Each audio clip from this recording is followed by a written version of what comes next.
नमस्कार दोस्तों, द्वितीय अध्याय के 19वें श्लोक में श्री कृष्ण कह रहे हैं, जो इस आत्मा को मरने वाला समझता है और जो इसे मरा मानता है, ये दोनों ही नहीं जानते हैं, क्योंकि वह अविनाशी आत्मा ना तो मारता है और ना ही मारा जाता है।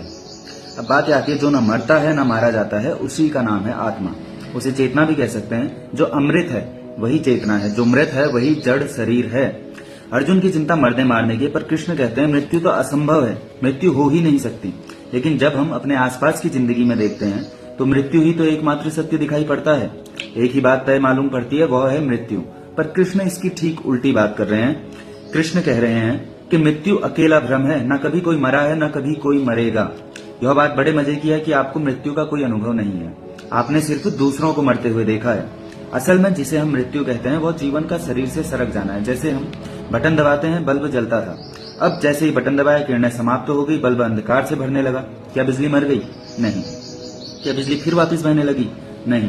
ऐसा नहीं है कि बिजली नहीं थी, बटन दबाने के बाद बिजली आ गई चली गई, ऐसा नहीं है। बिजली पूरे समय वहीं थी, यह सिर्फ जो हमारी अभिव्यक्ति है वो खो गई थी। कृष्ण यही कह रहे हैं कि आत्मा तो सदैव है, न मरती है न बचती है। असल में जो मरने और बचने के पार है वही तो आत्मा है। धन्यवाद।